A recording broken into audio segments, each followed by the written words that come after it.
دەم باش پشگیری نێودەوڵەتی بۆ کورد ئەمە ناو نیشانی تەوەری ئەمڕۆی بەرنامەی ئێوە بەرنامەی مایکی خەڵکە بەڕێزان لە ئێستادا بە تایبەتی ئەو ڕەوشەی ئێستا هەرێمی کوردستان تێکەوتووە شەڕی دژی چەکدارانی داعش یانیش هێرشەکانی چەکدارانی داعش بۆ زۆربەی ناوچەکانی سنووری هی باشووری کوردستان بێگومان ڕەتفعلێکی زیاتری نێودەوڵەتی لێکەوتێتەوە لەوەیە کە باراک اوباما وەکو سەرۆکی زلهێزترین وڵاتی دنیا وەکو ئەمریکا بڕیاریدا کە یارمەتی هەرێمی کوردستان بدرێت لە ڕووی مرۆڤیەوە ئەو شوێنە لێقەمانە بە تایبەتی جیای شنگال لامان کاتە هێرشی سەربازیش بکرێتە سەر پێگە استراتیژیەکانی چەکدارەکانی داعش بێگومان ئەمەش لە پراکتیکا لە چەند ڕۆژی ڕابردوودا بە بەردەوام ئەمە بینراوە و جێبەجێ کراوە بریتانیا هاتووتە سەرخەت ئیتالیا هاتووتە سەرخەت چەند وڵاتی تریش هاتووتە سەرخەت لەوە لەڕێی ناوەندە بڕیار بەدەست و فەرمیەکانی هەرێمی کوردستان لەوانە سەرۆکاتی هەرێمی کوردستان پشتگیری خۆیان بۆ هەرێمی کوردستان نیشانداوە لە ئێستادا ئەمڕۆ وەزیری دەرەوەی فەڕەنسا سەردانی هەرێمی کوردستان کە لەگەڵ سەرۆکی هەرێمی کوردستان مەسعود بارزانی کۆبووەتەوە وەزیری دەرەوەی فەڕەنسا ئەڵێ هەرێمی کوردستان لە پێناو ئازادی شەڕ دەکا ئەڵێ هاوکاری هەرێمی کوردستان دەکەن لە شەڕی دژی داعش ئەشڵێ پێشنیار دەکەم لە وڵاتانی ئەوروپا پردێکی ئاسمانی بۆ هەرێمی کوردستان دروست بکەن بێگومان مەسعود بارزانیش ئەڵێ ئێمە بە پشتیوانی دووستەکانمان لە شەڕی دژی چەکدارەکانی داعش سەر ئەکەوین جاران ئەیانۆت بەس شاخەکان پشت و پەنای خەڵکی کوردستان بەڵام لە ئێستادا متەتەورترین پێشکەوتوترین چەکی دنیا لە F-18 لە F-16 لە وڵاتە هەرە بڕیار بەدەستەکانی دنیا لە ئەندامانی هەمیشەی ئەنجومەنی ئاسایشی نێودەوڵەتی دێن لە ڕەوشێکی هەستیاری هەرێمی کوردستاندا دێنە پایتەختی هەرێمی کوردستان و پشتگیری خۆیان بۆ هەرێمی کوردستان و ئەزمموی هەرێمی کوردستان و ئەو شەڕەی پێشمەرگە و خەڵکی کوردستان لە دژی چەکدارەکانی داعش تەکید دەکەنەوە بەڕێزان ئەم پشتگیریە نێودەوڵەتیە تا چەند گەرانتیکی ئەوەیە پشڕاستیەکی ئەوەیە کە هەرێمی کوردستان خەڵکی کوردستان ئێستا لە قۆناغێکی ترن لە ئێستا هەموو دنیا ئەزانێ ملت کورد ملەتێکی زیندوی سەدان ساڵی ڕۆژهەڵاتی ناوەڕاستە ملەتێکە خاوەن قەزیەیەکی ڕەوایە ملەتێکی بەشخۆرا و مافخۆرا و زوڵم لێکرا و خاک و ئیرادە و کەلتور و دیروک و زمان و مێژووی داگیر کراوە ئەمە تاشەن گرنتیەکە بۆی کە فێڵن ئێدی هەرێمی کوردستان و خەڵکی کوردستان لە سایەی پاراستنێکی توکمە و بەهێزی نێودەوڵەتیە دەڤەرێک و خەڵکێکی پارێزراوە بێ بەڵێ تەماشاوان اینجا پشتگیریان نێودەوڵەتی بۆ هەرێما کوردستانێ دنهادا هەرێما کوردستانێ بێگومانتە ڕەوشێکی ئاورتە ڕەوشێکێن ئاسایی ڕەوشێکی هەستیاردا دەرباز دەبێ لێ دنهادا پشتەوانیەکە نێودەوڵەتی تێتە دیتن لەسەر ئەردی واقع پشتەوانیە هێزین ئاسمانیین ئەمریکا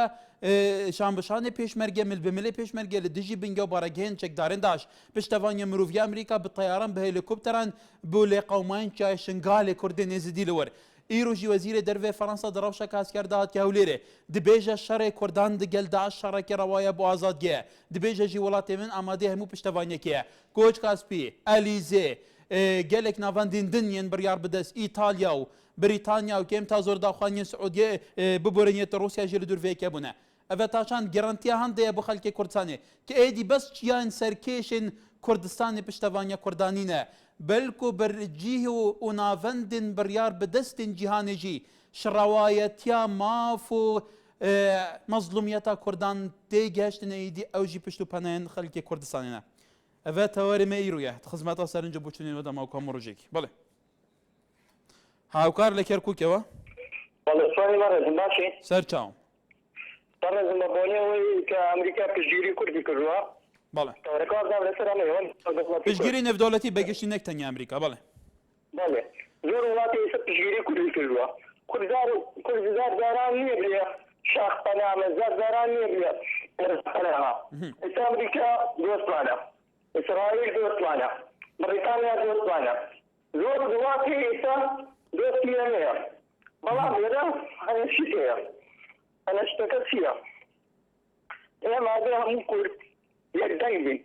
نەک بڵێن ئەمە پارتیە ئەمە یەشێتی ئەمە شوعیە ئەمە ئیسلامیە ئێمە کایم هەمووان یەک بین دنیا بە ناو شەڕە سەرکەوتووە بین ئەمریکا پشتگیریە ماکە بۆسی لەبەر ئەوەی کورد چەند ساڵە غادری یەکیاوە ئێستا بەبوونی ئەم داعش و ماعیشەوە کە هاتووە غەدر لە کورد کات وەزارێتر ئەوە خەیاڵیان خاوە ئەو ترافیک لە پانە بەڵێ ئەمیر لە کەلەکەوە بەڵێ کاک سەمیر الو بەڵێ تکایە فەرموو ئەو کاتت باشە سەر چاو زەمیر لە کەڵەکچیەوە باڵێ فەرموو پشتگیری نێودەوڵەتی گەلێ گرنگە بۆ کورد بەڵام پشتگیری حیزبەکانی ناوخۆمان لە هەموو شتێک گرنگترە نامە هەر جێشێکەر پێشمەرگەی گوشتە منتەقەیەک ئەوە پێشمەرگەیەکی تیە ئەوە پێشمەرگەی پارتیە ئەوە ناومان نەمێت پشتگیری کورد ناوخۆمان هەموو یەک دەنگ بن هەموو حیزبەکان یەک دەنگ بن یەک ڕابن ئەوە سەرکەوتنی کووردە داواکارم لە پێشمەرگە داواکارم لە پێشمەرگە هەموو منتەقەیەک بە ئاسانی بەرنەدەن وەکو شنگار کاریساتە گەورە ڕوویدا لە شنگار داواکارم هەتا قەترەی خوێنیان مابێت نەگەڕێنە دواوە ئەمە شتێرە پشتگیریان دەکەین بە هەموو ئیمکانی و تااقەتێک هەمان بێ زۆر سپاس بۆ تەوەرەکەتان بەڵێ کێمان لەگەلە ڕێژان لە سلێمانی فەرموو بەڵێ بەڵێ باڵێ فەرموو بەڵێ وەڵا بەنسبەت تەوەرەکەتانەوانێ باڵێ ئەم تەوەرەکە بڵێن باسی پشتیوانی نێودەوڵەتیتان کردووە ئەمان بێگومانەوە خۆی بەرژەوەندیی باسی وڵاتانی خۆیانی تایە بۆیە بڵێن ئێدی لە ئێسای سیاسەتە پاراستنی بەرژەوەندی هاو بەشەیە بەڵام بەشی کوردستانشان تایە خۆی بەرژەوەندی خوان دیایە ناکە بەرژەوەندی خوانی تیانە بێ باوەڕ ناکەم بەو شێوەیە ئاوا بێن خۆ شوێن هەیە زۆر لە کوردستان مهمتریژە ئەی بۆ ناچن دیفاع لەو شوێنانە بکەن وایە وقەی ناکەی ساوانە هاتوون دیفاع لە قەزیەی کوردەکان بەڵام شوێنی شەیەت پێویستێتی بەڵام نایکەن بۆ لەبەرەوەی نەوتی تیانە ئەوانەی کە هاتوون ێستا بڵین دەبکات دیفاع لە قەزیەی کوردەکان ئەوەیە مەسلحەتی خۆیان اینجا بەڵێ کاک ڕێژان لە ئێستادا بەڕای تاو نەفتە تا چەند ئێستا بوو بەرژەوەندی کورد گرنگێکەوە تۆڵەی لە پێناوا هاتوون کوردیش بپارێزن لەو مەینەتێکی ئێستایە بەڵێ قوربان تا چەند نەفت لە ئێستادا وەکو تۆڵەی ئاملێکی بەهێزە بۆی کورد زیاتر پارێزراو بێ بەڵێ بەڵێ بەڵێ ئەوە زۆر شتێکی گرنگە بەنسبەت ئەوانەوانە نەک بەنسبەت ئێمە چونکە نەوت هەر بۆ بە کێشە بۆ قەزیەی کورد بەڵێ بێگومان لە مەسلەی سیاسەتە بەرژەوەندی هاوبەشەیە پاراستنی بەرژەوەندی هاوبەشەیە فعلەن لە سیاسەتە بە تایبەتی وڵاتە عاقڵمەند و جەلهێزەکان عاتفیەت بەکارنایەنن بەڵام وەکو سەرروکی ئەمریکا باراک اوباما ئاڵێ ئەو هەموو قوربانیەمان داوە لە عێراقا تەنها خەڵکی کوردستان توانوویەتی ئیستیفادەی لێ بکە بە ئازادە بیژە هەموو پێک هاتە جیاوازەکانی کوردستان بە ئازادی بژین کەواتە لە چارچەوەی پاراستنی بەرژەوەندەکان خەڵکی کوردستانی تاشان توانیوانە لەو بەرژەوەندی خۆشیان بپارێزن و بۆ ئەوە ببنە جێگەی سیقە بە وڵاتان جەلهێزەکان کە ئەم خەڵکە بپارێزێ بڵێ زریان لەو لێرەوە فەرموو ئەو کاتە باش سەر چاوم باشی گیان گێلێک سوپاس فەرموو کای زریان فەرموو قسە بکە کاکەوە ئەمن کۆمنتێکمێ لەسەر ئەو بابەتەیە کە جەناب باسی دەکەی فەرموو هەموو ئینسانێک بەرژەوەندی لەگەر کەسەشکە هەیە ئەگەر ئەمریکا بەرژەوەندی لەگەمە هەیە ئەمەش بەرژەوەندیمان لەگە ئەمریکا بەرژەوەندی هاوبەش لە سیاسەت ئەمە شتێکی گرنگە بەڵێ ئەو شتێکی زۆر تەبیعیە و دەبیە ڕوو لە بینی هەموو ئینسانەکان ڕوویانەک لە بینی سیاسەتە بەڵام یەک شت هەیە لێتوانە بەڵێ هەرە بەقوەتەی مقناطیسە لە هەموو عالەم کێ ئێستاش کورد ئیش بە پارە دەکات عێراق ئیش بە پارە دەکات بەعام هەرەوەندە و سوپاسیش محەممەد لە بریتانیاوە کای محەممەد بەڵێ فەرموو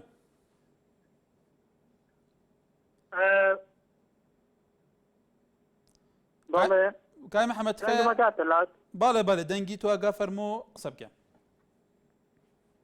بەڵێ من لە بەریتانیاوە کەم بەڕاستی زۆر خۆشحاڵ بووم هەرێرا بینیم کە سەرکەوتنی گەورە ڕوویدا لە ناوچەکانی مەخمور و گوێر و ئەو ناوچانە بەڵام ئەوە جێگەی داخە کە لە هەموو ڕاگەاندنەکانە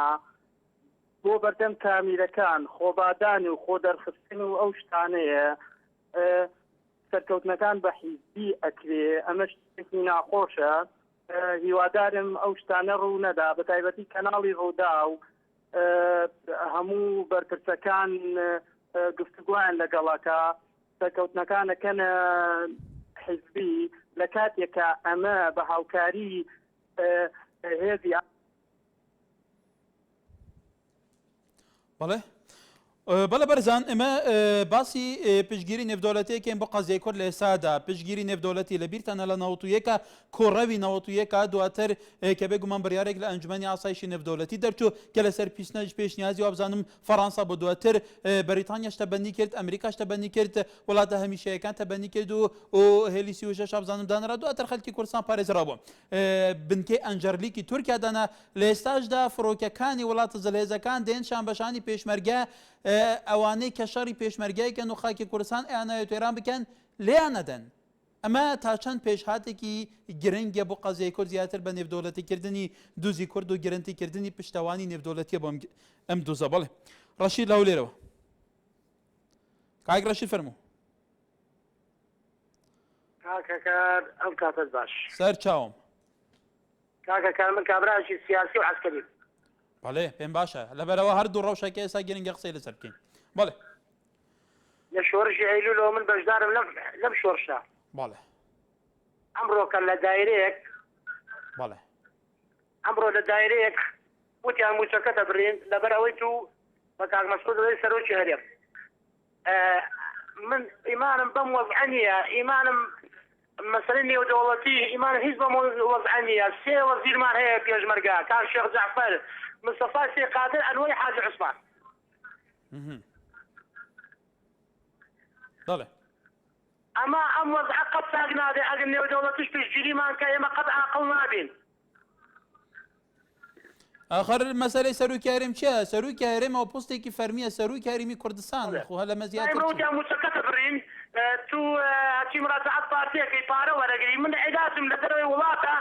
مەجبورم عیلاجم بکەن بەڵێ بەڵێ کەمالە گەلە بەختیار لە کەرکووکەوە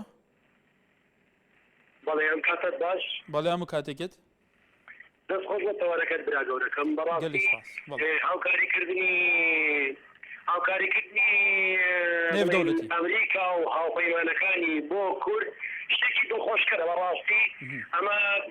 عەلم وەکو شتێک پێگەی کورد دیاری کراوە بڵێن سەنگی خۆی هەیە بەڵام لێرەدا شتێک هەیە ئێمە وەکو کورد داعش کە دێت سیر ناکات تۆ پارتی یەکێکیت گۆڕاریت شۆعیت ئیسلامیت بڵین تعدای خۆی یاخود کوشتار بە کۆمەڵ ئەکات هیوادارم هێزە کوردیەکان هیوادارم ئەیام چکۆم من دڵم شارەکە بۆ هەڵێمەوەکو کەرکووکیان هیوادارم هێزە کوردیەکانی یاردن بەڵ ئاوای کوردستان لە فەنگاکان دەرزکەنەوە ئەگەر هیچ سرم نییە و دەستان خۆزی بۆ تەوەرەکە بەڵێ کێمان لەگەل بەڵێ نیگار فەرمۆ بەڵێ فەرمە نیگار خان کاکە گیان من لە چەند ماڵا قساکەم ئێمە خۆشحاڵین ئێمە لە کاتێکا کە من لە تێک بووین هەموو خەڵک ئەیزانی هەین کە چی نەمانتوانین لە وڵاتەکەی خۆمان لەباسکەین بڵێن ئێمە کوردین ئێستا یەکێک لە دەوڵەتە سلهێزەکان لە ئەوروپا یا خود ئەمریکا لەسەر کوردیەکە جواب ئێمە لە جاتی پێمان خۆش بێ هەڵەسن قسەی لەسەرەکەین و ئەڵین بەژاندیان لەگەڵمانە کە ئەمریکا بەژاندی لەگەڵ کووردا هەبێ بەو مانایی کە کورد ڕۆژێک لە ڕۆژان هەر ئەبێ ببێ بە حکومەت و بێ دەوڵەت کە دەوڵەتی کوردستان ڕاگەین کە خەونی هەموو کوردە چەند ساڵە لەوەتی هێن ئێمە بۆچی پێمان ناخۆش بێ بەڵێ سپاس بۆ سەرنجی تۆش نیگار لە کەرکووکەم جارە ئەویش تو زێ لەو سنوورە نزیکە بەڵێ ئەم کاتت باش هەموو کاتێکت دەستخۆشی بەرنامەکەت لە یەکەم گەلێک سوپاس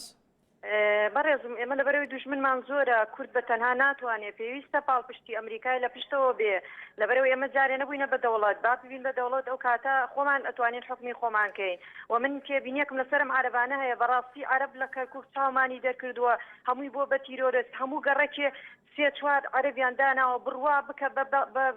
بە دڵنیایەوە پێت ئەڵێم هەمووی شەو داعشن ئەبن بە داعش ئەچن هەواڵەکانە بن بۆ حەویجە ئەو ناوچەیە چۆن نەزانێ من ئاسایشم لێرە چۆن نەزانێ من کوڕم پێشمەرگەیە غێر هەمووی هەواڵەکانی ئەوانەیە بن بەداخەوە کورد هەموو کاتێ فەقیر بووە هەموو کاتێ نەیزانیوە ئەی لاینە پەیوەنددارەکانتان ئاگادار کردوتەوە لەوێ لاینە ئەمنیەکانی کەرکووک بەڵێ بەڵام خۆیان چاکەزانن چەنەها تا ئێستا کەسیان گردووە لەسەر ئەوەی کەوە تیرۆریست دەرچووە لەگەڵ داعشان شەوان کۆبنەوەکان برینارەکانە بەنە ماڵەوە ئەم ماڵانی کەوە هاتوونەتە ئێستا بەڵێ کاک سامان فەرموو کاکەجیان دەستخۆشی بەنامەکە و لێکم بەڕاستی تەورێکی جوانە هەڵبژات پشتیوانی نێودەوڵەتی بۆ گەلی کوردم کاتەیە شتێکی زۆر باشە بۆ سەربەخۆیی هەرێمی کوردستان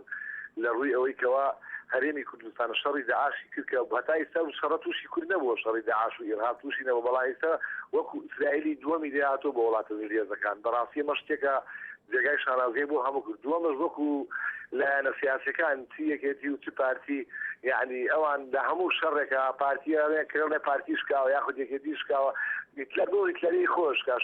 شەڕ بردنەوە و دۆڕانیتیایە کەس دڵخۆش نەبێ بەشکانی پارتیان بەشکانی یەکێتی ئەمە هەمووی کوردین بەڵام هەردوو لایەن وەکو ئیزاعی کەناڵی زاگرۆز و کورسان تیڤی کوردستان یەکێتی بەڕاستی هەم چەندێنەکان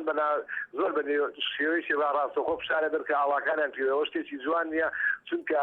دۆڕان و بردنەوە بۆ هەموو کەسێ بۆ هاتووە کەس دڵخۆش نبێ بە پشکانی یان بەرەکانی سەوز یان بەرەکانی زەرد هیوادارم هەموو پێشمەرەکان سەرکەوتوون و هیوای چاکبوونەوە بۆ بریندارەکان خۆم دەستخۆشی بەنامەکەش لێکم.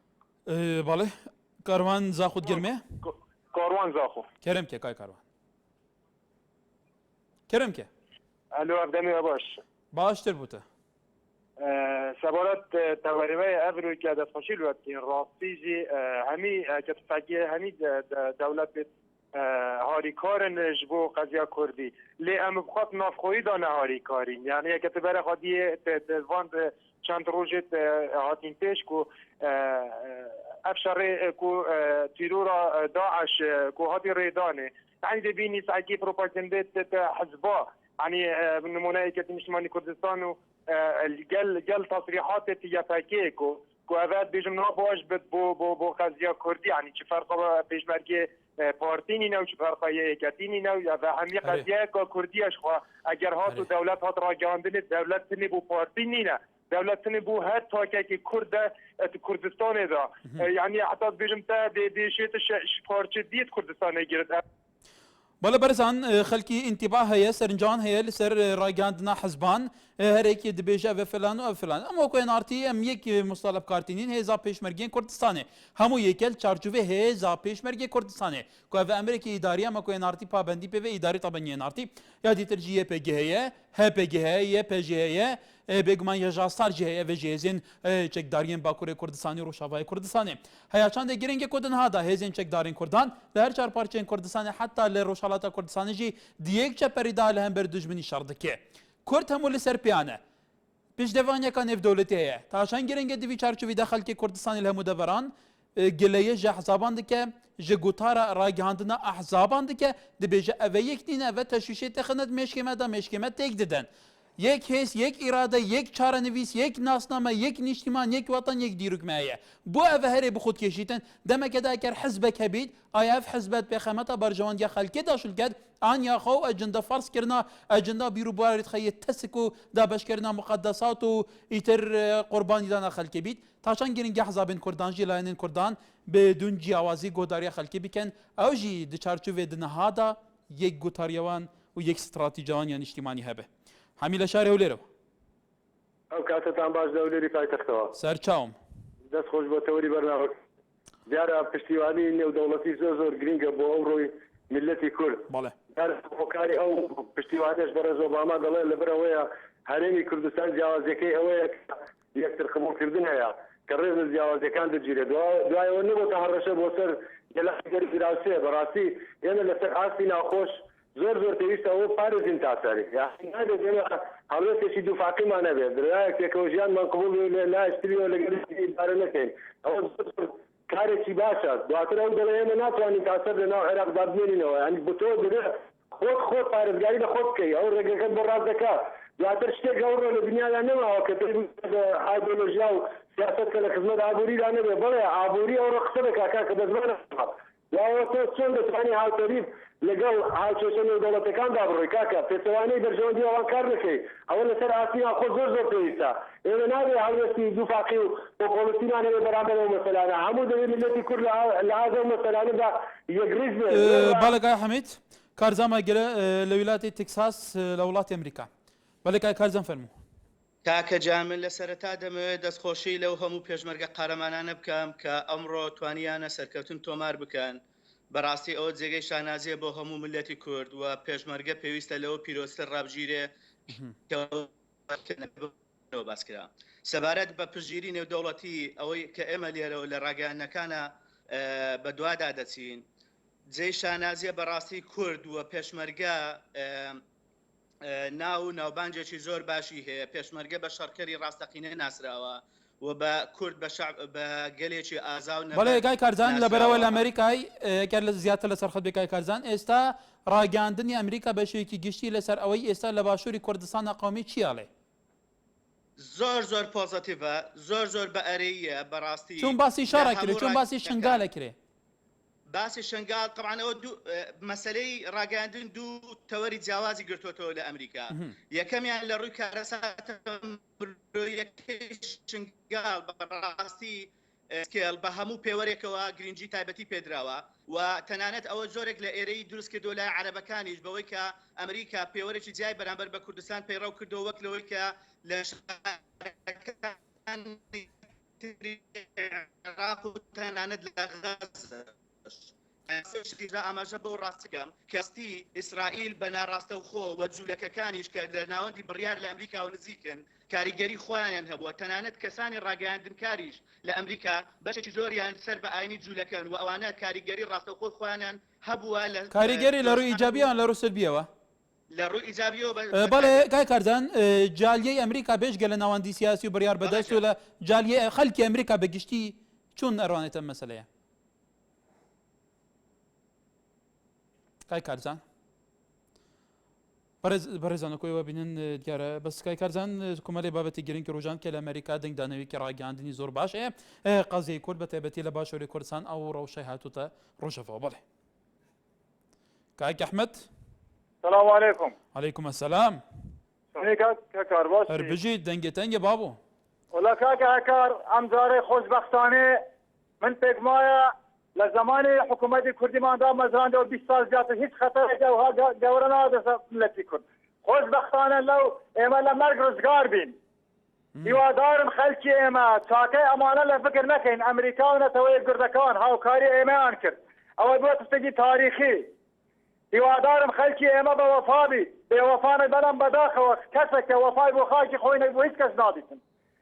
بەداخەوە ئەوە چەند مانگە ئێمە ناتوانین پارێزگارێک بۆ سولەیمانی داین سولەیمانی تا کەی ئێمە وەهابین زۆر بەداخەوە ئێمە لە مەرگ ڕزگار بووین من ئێستا پێم وایە تازە حکوومەتی کوردی نێزیک بێ مادەم لەو تستە ڕزگار بین ئەگەر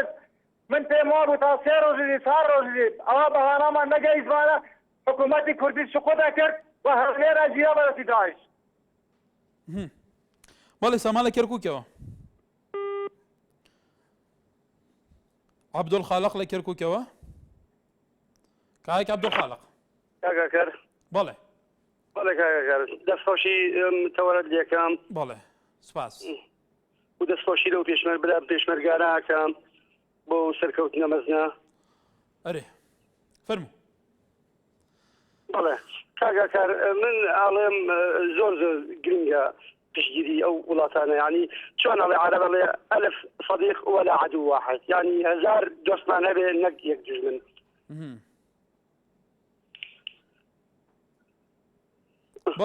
بەس من یەکش دەڵێم ینی ئەو وتارانە کە کاگنە شورانەی با یەک هێز بێ با یەک پێشمەرگە با یەک دەنگ بین یەک ڕەنگ بێ یەک هێزی یەک ئاسایش بێ هەمووی یەک بێ یەک دەنگ بێ یەک ڕەنگ بێ لسه من حەزەکەم یعنی بەلای من هەموو کاڵاتێک قبول ناکەم جارتی پێشمەرگە ئەوە جیاجابێت ئەمە یەک پێشمەرگە بێ لیوا بێ فەوج فەوجێ فڕ بەڵێ عەلی لە سلێمانی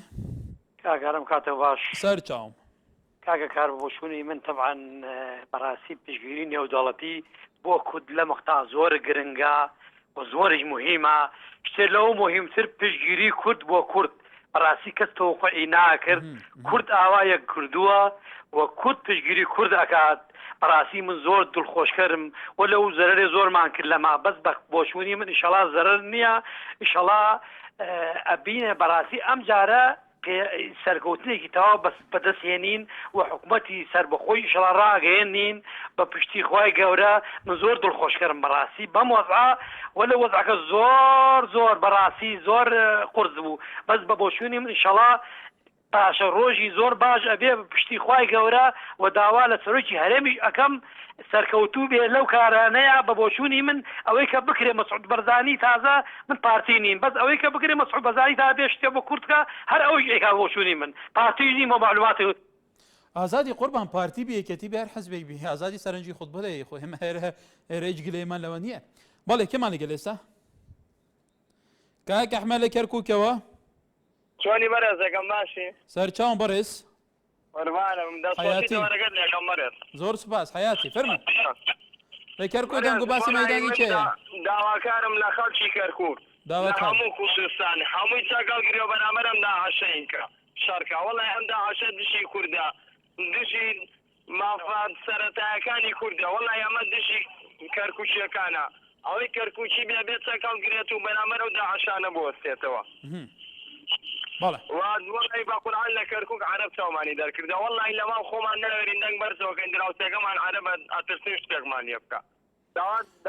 کاکە بۆ ترسن کەرکۆی بە هەموو پێوارەکانەوە کەرکووکی کوردستانی ئێستا لە ژێردەستی کوردە زۆرترین هێزی کورد لێ مسەیتەرە لە چیە ترسی کاکە ئەحمەد هێزی کوردی زۆرە بەس عەرەبی زۆرە دراوسێکان مانگشتی عەرەبە لە بۆ ئەو لە تو ترسێ بتوە لەوە ترسی بۆ وانەکە ئەو لە تو بترسێ بۆ خەوات مووقفێکی واتون نەبێ ئەو لە تو بترسی کاکە لە هەر ماڵێکە بە قورعان پێ شەش چەکی تایە ماڵێ کوردی وڵای ئێمە حالیان خۆمان چەکێن نیە لە ماڵمانە بەڵێ بەرزانەوە دوو بەڕێز لە کەرکووک هوشداری ئەوەیاندا کە کۆمەڵێک عەرەبەیە لە ئێمە ترسینە هیواداری نیدارەی کەرکووک و هێزەمینیەکان جێ لە سەرنجە و هەوڵاتیان نەبووین کە بێگومان لە کەرکووکەوە قسەیان کرد پشتی وێ ناوبڕێ دەبەردەوام بین بەڵێ بەرزان بێگومان ئێوەش ئەمەتان بینی ئێزدیەکان کوردی ڕەسەن ئێزدی ئەڤە هەفتێ و سێ فەرمانە سەر ئێزدیات تێت دینە ئێزدیا ڕەسەنترین دین و ژبەری هەمی ئەدیان و بە هەزاران ساڵە هەیە ئێزدیش بەر کوردبوونەوان شبەردینێوان هەفتێ و سێ فەرمان سەرێ ئێزدیا هاتنە ئەڤە یا هەفتا و چارەیە هین بینن تراژی دیال چای شنگالێ و دیت و ئەف لەختە دیت و بێگومان ئەڤە مشتێک بۆ خەرمانەکە دڵوپێک بۆش بەحرەکی ئەوە بسەر ئێزدیا هاتی ئەندێک نوچەت بەردەستێ من ئەس نەشێن بێژم معنی ئەندێک نوچەیەتەین ئەس نەشێن بێژم ژبەرک و گەلێ دڵتەزینن سەر ڕەوشە ئێزدیان سەر ڕەوشە کوردن ڕەسەن ئێزدیک و کاکەلکە پێک ئینانە کومەلگەیە کوردینە دێر زەمان هەتانوکە چ بێتە کرنگەل و جارەکە دێ بە دووبارە نەبیتەوە چ بێتە کرنگەل و جارەکە دن کورد تووشی نەفیر عامل سەردەستێ ئەندێک جیهاتێ دینە بن کوب ناوێ بسلمانێ بناوێ نظامچە و چ چاپ بن سوورەتە ئەنفاڵ و حتا داویە کورد قەتل و عامکردنە چال بن خلافەتە عوسمانی و خلافەتە سەفی هاتن کورد قەتل و عامکردنە دەمێکێ دە ملەتێک زۆرینە مسلمانە گەل و چ بێتە کردن کوافرەوەشە دووبارە نەبیتەوە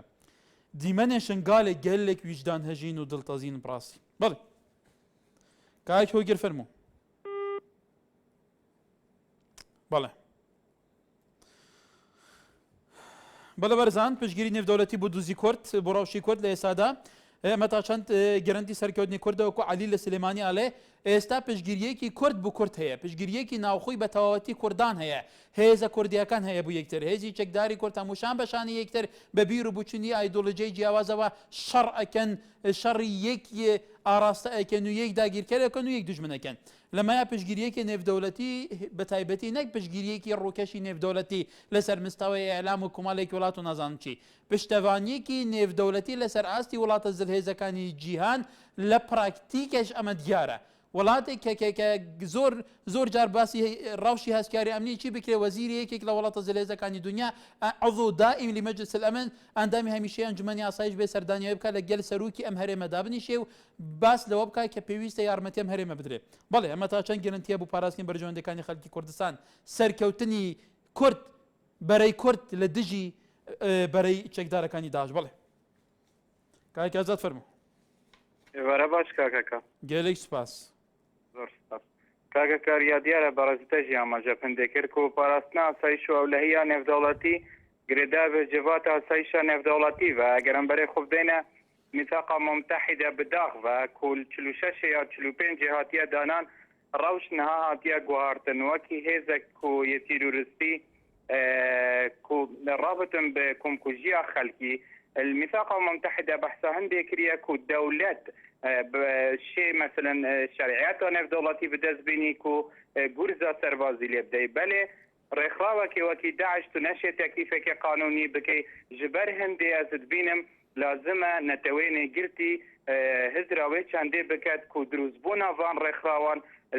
li dîroka dariştina peymannameya wî nebûye. Ji ber hindê ew endamê daîm nav civata asayişa navdelatî ez bêjim heta xudan mafên vîto bin bi dax ve dikum ku jî li seranseriya welatên cîhanê di berdewam bit. Ji ber hindê pêviye بەڵێ میران لە کەرکووکەوە فەرموو ئەم کاتت باش سەر چاوم سەرەتا ناوە میلانە میلان نییە میلان کاک میلان فەرموو بەڵێ ئەمەوێت پرسە سەرخۆشی خۆم ئاڕاستەی ڕۆژنامەنووسی ڕێگەی ئازادی کوردستان دەنیشت فرات دەربڕم و هیوای بنەوایی بۆ خانەوەتەکان دەبڕم بەداخەوە من بەر لەوەی لە ئاستی نەودەوڵەتی قسە بکەم ئەمە لە میدیای حیزبیەکانەوە سەرەتا کە میدیای حیزبی لە کوردستاندا ئەوەندە ڕای خەڵک بەرەوچەوەشی ئێبات من ئێستا پێشەوەی لە بیکەمە بەرنامەکەی تۆ لە کەناڵی ڕوودا و لە کاتێکدا هەڵبژاردن دەکرێت و دەمیرتاش کە کوردێکە خۆی کاندید کردووە باسی ژیانی ئاردۆگانم بۆکە لە باتی ئەوەی ڕۆڵی دەمیرتاش لە کایەکانی ژیاندا لە ڕووی سیاسی وڵاتی تورکیاوە شان بدات بەداخەوەەوە وا کەناڵەکانی یەکێتی و هەروەها بەڵێ بەرزان ئەمڕۆ هەڵبژاردنەکانی تورکیا بێگومان سێ کەس ڕکەبەری ترەکەن سەلاحەدین دەمیرتاش شەکو سیاسەتمەدارێکی گەنجی کورد بۆ یەکەم جارە لە پێشبڕکەی سەرۆکاتی تورکیا کە بۆ یەکەم جاری هەڵبژاردننی سەرۆکاتی تورکیا ئەنجامەدرێ لەوێ پێشبڕکەیەک لێ بێگومان لە چارچوەی پێشبڕکەیەکی پرۆپاگاندای گەرمی هەڵبژاردنەکان پێشبینیەک لێ ڕێژەی جیاوازی دەنگەکان بەدەست بێنە و ئێستاش سندوقی هەردەنگدانی هەڵبژاردنەکان بێگومان داخەراوە ئەنجامەکانیش لە ساعتی داهاتوو ڕاگەێنرێ بەڵێ ئەحمەد دووکێت گەلمێ کاک ئەحمەد الو کاکە کارچاوانی باشی گەلێک سوپاس کەرم کێ کاکە کارمەزیت کوردما هەمی یەک ئاخەتم بن یەک شۆرەش بن کوردت با کۆر و با شۆر و ڕۆژ ئاوا و ڕۆژهەڵات هەمی یەک بن ئەبە دوژمنەکە سەرانسەری کوردستانی سەرانسەری ئەوانە بێت هەمی ملەتاش ناو ببن باور بکە ئەگەر کوردی یەک بن کەس نەشێت بتە سەراقا کوردستانی و دێ دەستی وان و پێوانی ئەشکاندنی دۆستاژ دەبرن راسته هذا كان صلاة أم حكمتين أما بس لازمات لا حدث أظن تقدر ضعش نايك تشمجي شورش غير نودي لكن تشمجي ونخشى تشمجي كل كردستان ديكين أما تيجي عم نخشى نديتا أما تشمجي هذه زمان بري وشورش عيلون وقولاني أوانا نديتا تشمجي صراحة خام ملتي خوا وطني خوا خاطر كشتني بس لازمات شكا بن سلاحا بن الدبابة بيدي شاشرة مقابل الشريكين بداخل خلق شنغاري شورش غير وخبر كريم قلبا نجي فوقيا بڵێ پۆلا کای پۆلا سڵاو لە تۆ لە بینەرانی خۆشەویست و دەستخۆشی لە یەکەیەکەی پێشمەرگە قارەمانەکان دەکەم سوپاس بۆ خوا سوپاس بۆ هاوپەیمانان بە گورزی پۆڵایینیان توانیان ئاڵا ڕەش و ڕەشەکانی تیرۆرستان پارچەیەک بەشێک لە خاچی کوردستان ڕزگار بکەن ڕێز و حورمەت بۆ شەهید قەنیس جانی خۆی بەخت کرد لە پێناوی خاچی کوردستان برای بەڕێزم کاکە کار پێشنیارێکی وادارم کە ئەو دەبەرانە هاوڵاتیان دەست بەڕێ پێوان بکەن چیتر لێ نەگەڕێن ماڵە عارەبەت بێتە ناحیەی گوێر قەزای مەخبور ناحیەی باقرد ناحیەی دیبەگا ناحیەی مەلاقەرە ئەوانە هیچ پەیوەندێکیان بە عەرەبە بووە یان عەرەب بێتەوە یان کورد نەچێتەوە ئەوەی عەرەب بە برادا دەنێ با ماڵی خۆی بباتە لای عەرەبەکان لە شەڕگات لە بێزی ئەوەی عەرەبی بەڵێ دڵبەند لەو لێرەوە ئەلو ئێوارتان باش کاکەکار سەر چاوم باشتر دەستپاسان دەکەم پێشتی لەو ئێوارە جوانەیەدا لە پایتەختەوە سڵاوی خوای گەورە لە هەموو پێشمەرگە قارەمانەکان ئەوانەی ئەو دایکە بەڕێزانەی کە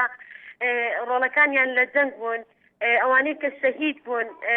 یا ڕەبی خوای گەورە بە بەهەستیان سادکا کە شەهیدن من زۆر خۆشحاڵم کە سەرکەوتنێکی گەورە بەدەستمان هێنا ئەوەش فەصلی خی گەورە بوو بەڕاستی ئەو شەڕە فێری کردین بەڕاستی کاتێکا دوو شتی فێر کردین یەکەم دەبی هەمیشە هەمومان لە منهەجی خی گەورە نزیک بین دووەمیش کاتێکا شتێک زۆر ئەساس ئەوەیە کە کورد هەمووی لە ناوە خۆی یەکگر بێتە بەسە هەتاکە یانی کورد ڕقی لە کورد بێتەوە کە هەموو وڵاتان لە پشت ئێمە بوون بۆ ئەوەی ئەو سەرکەوتنە بەدەست بهێنین با حیزباتی نەمێنێ بەسە یعنی ئەگەر حیزباتی شەبێتن ئەو دەستکەوتێکە هەیتیان با لە دەستی نەدەین و یەکترمان خۆش بێتن لەسەر پۆستێکی بەسیت ئەوەنجا یەکتری نەستێنینەوە کە کورد بە بەڵێ ئەلند زاخۆ برای ڤیدیۆ سکایپێ کرمکە کاک ئەلند بەڵێ چیا لە کەلارەوە لەگەڵاگەم دەستخۆشی هەمووتان لێگەم قوربانتانم شاهدین کە بەدێکە پێشمەرگەکان ماچەکەم دەستانی گوشم بەڵێ کاک چیا وێدا لێمە بەڕێزم بەڵێ بەلە جێمان لێتە فەرموو وەکو ئێمە وەکو لیستی شاری کەلار خۆ بەکەش ڕۆیشتینە بۆ بەرگای ژەنگ یێبرام لێ ئەمە لازم نەجم ئەلی عەبدوڵڵا ڕەحیم هەموویان بەسەر بەرزیوە لێوێن خۆمش خۆ بەکەش ڕۆیشتومە بەڵێ دەستخۆشی هەموو ئەو کەسەی لەسەر خاکی کورد لێرە جەگا سەر داعش بنکە بەدنکەی هەموویان ڕۆڵی کوردستان نازام چۆن پێتان بڵێم دەستخۆشیتان لێ بکەم بەڵێ کاک چیا سپاس بۆ سەرنجی تۆ فەرهاد لە ناحیەی ڕزگاری بەڵێ فەرموو کای فەرهاد وڵا گوتمان زان کەناڵی ناتیە ڕێک کەناڵێ نارتیەوە فەرموو ڕاستە خۆ دەنگی تۆ هەموو بینەرێ جێلێ بێ بەڵێ بەڵێەوە گوتمان داواکاریمانە بوو لە لای ڕەبیع زمارەوە بەڵێ ئەوە وەڵاوە لە ڕۆژی شەمەی ڕۆیشت و هێزەکانی پێشمەرگە شکاون لەلایەن داعشۆ لە دەوەری خراپەتمن و حەوێنات لێندە لە ناو بیستانەکە ناوزە پێشمەرگەیەکمان دیار نییە بە ناوی هێرش عەبدوڵڵا خدر لە لیوای چار فەوجیەک هەنی لەو شەڕەیە دیار نییە بەڵێ لەو شەڕەیە دیار نییە تا ئێستا هیچ چارە نووسی نازانن بەڵێ هیچ چارە شوێنی دیار نییە خزمکەسەکەمان چاوەڕانی هەزوومەکە شوا ناکرێ بەڵام پێمان خۆش هەزوومەکە بکرێ بەرکو بگەینە دەڤەرەکە بەرکو بدۆزینەوە ئایا نازانین مردووە یاخود ڕاکردووە هیچ تەلەفۆنیشی نییە بەڵام عەرەبەک تەلەفۆنەکەی دیتووە بەڵێ پێم باش بۆ سەرنجی خۆتاوکە بە ڕێزە بابزانین ئەو عەرەبە چی کردووە کار پەیوەندی بکەیتەوە کاو عەرەبەکە دەبیتە باسی چی کردووە بەشکەم لای نەپەیوەندەکان جێر لێ بێ لەسەر مەوضوع بەڵێ کاک چێ بوو لە گەلێمە کاک فەرهاد لەسەر خەتی وتی عەرەبەکان موبایلەکەی دزیوە کۆمەڵێک عەرەب ئەو موبایلە چۆن دزیوێتەوە ئەوان چۆن باسییان کردووە گوت بۆ خێزانەکەی کردو خێزاکە خێزانی ئەم پێشمەرگەیە چیان پێوە تەمە چۆن دزیوەتەوە چارە نووسێم گوتی کە تەلەفۆنی کرد مەسەلەن پێی گوتی ئەمن ئەم موبایلم دیتووە بەڵام سیمکارتی لەستەنیوە لە ڕێگەی نامەیەک هاتووە بە عەرفی پیتی کوردینی سراوە ماڵەوە تکایە وەڵام بدرەوە کامەش خێزانی خاڵم قسەی لەگەر کرد بە عەرەبی گوتی ئەو تەلەفۆنە بۆ لێندەرە گوتی وەڵڵاهی لێرە کەتووە ئەوە ئی چییە گوتی ئەوە ئی پێشمەرگەی خۆمانە بێ سەر و شوێنە گوتی وەڵڵا هیچ جەنازەیەک لێ نییە کە لەو مەنتەقەیە بەڵام تەلەفۆنەکە لە ناو بیستان کەتووە بەڵێ وای هیواداری سەرنجی تۆ بگاو و چارە نووسی ئەوەش دیار بێ عەباس کاک عەباس بێژە دەمێتە باش دەمێتە باشتر ئەس دۆخۆزێکی لە هەوات کەم و هەمی جیهاندنێ بەڵێ کەرەمکە هەر کەسێکی تێدا تێلەڤیزیۆنێدا من نابێتن نۆبێت چه حیزبێکی باوەڤیتن نۆبێت کوردێکی باوەڤیتن نۆبێت پێشناگەیەکی باوەڤیتن جوانترە شكون ناتني عبد كردك ذي قناتي عالمك جبري خدته بس كاك باس افسرنجاتا تاچان بو برپرسن بلندن حزبان جي كوب ناوي حزبان اغفن هيزا پێشمەرگێ نەبێژن یا فلان حزبێ وەکوتت بێژی وەکو هاوڵاتیەکی چاتە داخەزەتە شغڵاتیەکی بەسیتەیە دەخەزەتە وان بەرپرسات چییە وان ڕاگەاندن حزبا چەک و خەلکی وی بەرنامەیەدا گازندە لایە حزبیکردنا حکوومەتێ نزانم مزایداتێت حزبی و چ حتا گەلێک هوسایەکە دوتومەت بارژیکەن بێگومان بەڵێ ايكي شلون عاد بيج ما بياخو بله همي لدور همي كودا كيت داجدون أبي شاريدو أري رجعت تجمع فوتينا كاتينا قولان مزفلان أبي بوشنينا أذكر داكم مخلصش بله دیار لە کێلارەوە ئەم کاتەوە سەر چاو وڵاهی دیارە گرتنەوەی گوێر و مەخمور بەڕاستی هەواڵێکی خۆش بوو دوای ئەوەی چەند ڕۆژێک هەواڵی ناخۆش هەبوو ئەوەی داحبکردنی هێزی پێشمەرگە و پاشەکشە بەڵام بەداخەوە کەناڵەکانی دەسەڵات ئەم خۆشییان لێمان تێکدا کە ئەمایان ئەڵێ ئەمە هێزەکانی فڵان لایەن بوو ئەویان ئەڵێ کە پێشتر ئەیانوت ئەم هێزانە هێزی حیزبین زۆریان پێ ناخۆش بوو بەڵام ئێمڕۆ خۆیان ئەویان ئیسپات کرد ئەمانە هێزی حیزبین حد ئەوەی سوای کردە ئەم هێزانە لە بەرەکانی شەڕا تا حەدێک ئەتوانم بڵێم پاشەکشە ئەوانەیان پیوە دیاتی بۆیە لێرەوە داواکارم هیوادارم ئەم کەناڵانە وازدەم بەزمە بێرن و وازدەم چونکە ئێستا کاتی هەڵبژاردن نییە و کاتی هیچ شتێک نییە ئێستاکێتی حایەکردن و ئەمە هێزی فڵان حیزبەکەی ئێمە هەمومان کوردی پێش ئەوەی بین هەمومان پێشمەرگەین و هەمومان کوردین پێش ئەوەی حیزبی بین جا داواکارم ئەم کەناڵانە وازدەم تەسلیحاتوی نەبێن و هەمومان کورد بەڵێ مەهێوە دەرن سەرنجیت بۆ کەناڵانەوە کۆیەوە باسەکەن گەشت بێ بەڕێزان پشگیری نێودەوڵەتی بۆ کورد لە ئێستادا کە پشگیریەکی فراوانی نێودەوڵەتی لە سەراستی وڵاتە زلهێزەکان وڵاتە دەستڕۆیشتەکان وڵاتە بڕیار بەدەستەکان وڵاتە خاوەن جباخانە و خاوەن تەکنۆلۆژیا هەری بەهێزی سەربازی خاوەن نفوس لە ناوچەکەدا خاوەن بەرژەوەندی زەبەلەح لە ناوچەکەدا ئەم وڵاتە هاتوون پشگیری کورد دەکەن ملەتی کورد بە ملەتێکی خاوەن ماف بە ملەتێکی ئازادی خواست بە ملەتێکی لێ هاتوو لە ناوچەکە ناو ئەبە نوشان بەشانی پێشمەرگە بێگومان شەڕی ئەوەی کە شەڕ بەرامبەر کوردەکە شەڕیەوەکە کە چەکدەرەکانی داعشە ئەمی بیدارین سەرنجای گەشتی بیت گەل و پشگیریان نێودەوڵەتی دنهادا بۆ کوردان نایا چەندێکە بە زەمانەتێکە کو ئێدی قەزیا کوردان بووە قەزیەکە نێودەوڵەتی ئێدی پرسا کوردان پرسێکە نێودەوڵەتیە لە قالبێ خۆیە نافخۆی لە قالبێ دەڤێت دەرکەتیە لە دەستی هەر کەسێکێ کو نەوێت قەزیاوی ملەتی زیندی بیل سەر ئاسێ نێودەوڵەتی دەرکەتیە ئێتر قەزیا کوردان لێ ناڤەندێن بڕیار بەدەستین گرنگên دنیایە تێنە بەحەزکردن زۆر بجددی قەزیا کوردی و بەرژەوەندیên کوردان تەڤلی بەرژەوەندیên وڵاتên zilhêzên دنیایە بوویە ئێتی وڵاتên zilhêzên دنیایە شاندiyên خۆ وەزیرên خۆ قەراڵên خۆ دشینە کوردستانی و دیگە سەرکردên کوردان ڕێک دikevin û alîkariya کوردان dikin ev çandê nûçeyekê xweşkere ku êdî Kurd bizan be bi tinênîne Kurd bizan be ku qeziyawî qeziyeke rewaya cîhaniye êdî vê girîn têv taşan giringe welatên de ve rejîm vê rastiye êdî îzbat ken û haşaya lê nekin ke çawa li beramber şoreşên Kurdan heta nûke jî ser nekeftine êdî qeziya Kurdan rehendeke nêvdewletî wergirt ئەو ژی لەگەل دۆزا کوردان لەگەل وان پارچێن کو گرتان سەراتکە دابەستکردن بە ئەوەیەکی تر بە عەقلانەتر بە سەردەمانەتر تەسەڕفی بکەن ji بۆ پێدانا مافێ کوردان کە مافێکی ویە خوازاییە هەتا سوبەی لێرێ ئەم جارێکێ دگەینێک هەر شاد و بەختەوەر بنێ باش